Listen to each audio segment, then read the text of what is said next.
అటువంటి నమ్మకం కాదు. 40 సంవత్సరాలుగా ఒక సుదీర్ఘ రాజకీయ ప్రయాణంలో ఇటుక పేర్చుకుంటూ పొద్దున లెగిసిన దగ్గర నుంచి పండుకునే వరకు ప్రజా సంక్షేమమే పరమావధిగా తన పూర్తి జీవితాన్ని త్యాగం చేసినటువంటి ఒక వ్యక్తిపై ఉన్నటువంటి నమ్మకమే ఈ అమరావతి సార్. ఆ వ్యక్తిని నమ్మి, రాష్ట్ర హామీని నమ్మి ప్రపంచ స్థాయి రాజధాని వస్తుందని తమ పూర్వీకుల జీవనాధారాన్ని అక్కడ రైతులు వదులుకున్నారు సార్. 2019 ఆంధ్రప్రదేశ్ జరిగినటువంటి సార్వత్రిక ఎన్నికల్లో ఆ రోజు ఉన్నటువంటి జగన్మోహన్ రెడ్డి గారు పాదయాత్ర చేసి ఊరు తిరిగి ఈ ప్రాంతం చిన్న ప్రాంతం, ఇక్కడ 3 రాజధానులు సరిపోవు, ఈ అమరావతిని ఆంధ్రప్రదేశ్ అమరావతిని ఆంధ్రప్రదేశ్లో ఇంకా అద్భుతంగా ముందుకు తీసుకువెళ్తానని చెప్పి అధికారంలోకి వచ్చారు సార్. అయితే అలాంటి మహాయజ్ఞాన్ని అధికారంలోకి వచ్చిన తరువాత అధికార వికేంద్రీకరణ పేరుతో 3 ముక్కల రాజధాని అనే పేరుతో ప్రజలను మభ్యపెట్టి 5 సంవత్సరాల అమూల్యమైనటువంటి కాలాన్ని, ఆంధ్ర ప్రజల భవిష్యత్తుని కూడా వృధా చేశారు సార్.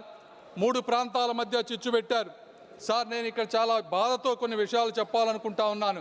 ఇది రాజకీయ విమర్శ కాదు సార్.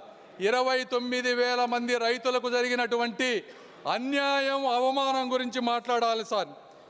ఆ రైతులని పెయిడ్ ఆర్టిస్టులని పిలిచారు సార్. ఈ సభలో ప్రస్తావించలేని వ్యాఖ్యలతో మహిళలను ఇబ్బందులకు గురి చేశారు. వారిని చూసి నవ్వారు. అమరావతిని మర్చిపోమ్మన్నారు. 30-40 సంవత్సరాలు తన భూమిలో పంటలు పండించిన రైతులు వారి గ్రామాల్లో తిరగటానికి ఐడి కార్డులు చూపించమన్నారు సార్. 144 సెక్షన్ అమలు చేసి వారి స్వేచ్ఛను అడ్డుకున్నారు సార్. ఈ బాధ ఇక్కడితో ఆగలేదు. న్యాయస్థానం నుండి దేవస్థానం వరకు 45 రోజులు మహాపాదయాత్రలో రైతులను అమానుషమైనటువంటి హింసకు గురి చేశారు.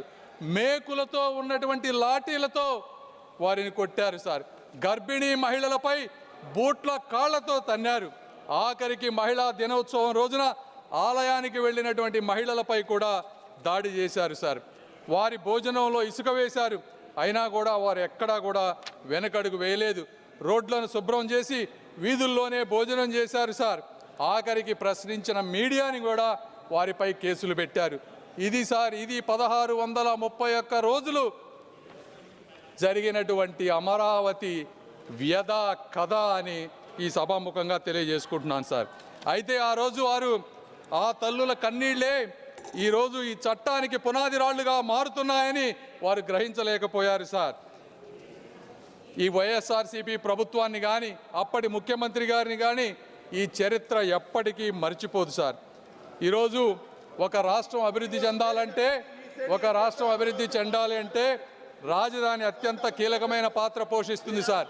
కర్ణాటక ప్రాంతంలో బెంగళూరు అనేది 50% ఆర్థిక వాటాను, తమిళనాడులో చెన్నై 40% ఆర్థిక వాటాను, తెలంగాణలో హైదరాబాద్ 55% ఆర్థిక వాటాను అందిస్తూ కీలకమైనటువంటి పాత్ర పోషిస్తూ ఉన్నారు సార్. అదే ఆంధ్రప్రదేశ్కు మీ రాజధాని ఏది అంటే చెప్పుకోలేని అవమానంతో గత ప్రభుత్వంలో ఆంధ్రలో ప్రజలు జీవించారు సార్. ఇప్పుడు నిర్మించబోయేటువంటి అమరావతి ఆంధ్రప్రదేశ్ ఆర్థిక వ్యవస్థకు ప్రధాన కేంద్రంగా రూపుదిద్దుకొని రాష్ట్ర అభివృద్ధికి ఒక గ్రోత్ ఇంజిన్ గా కూడా మారబోతోంది సార్. సాధారణంగా అభివృద్ధి అంటే భూసేకరణ, పరిహారం మాత్రమే. आप भी ध्यान रखना जो सदन के सदस्य नहीं हो तो आप पूर्व के विषय को नाम मत लो और रख दो. आप भी मत लेना, ये भी नहीं लेंगे. चलिए.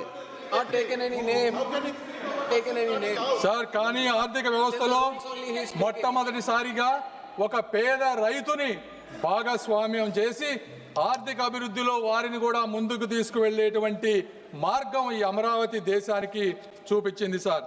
2014 ఆంధ్రప్రదేశ్ పునర్వ్యవస్థీకరణ చట్టం ఆ రోజు రాష్ట్రానికి ఒకే రాజధాని ఉండాలని నిర్దేశించింది సార్.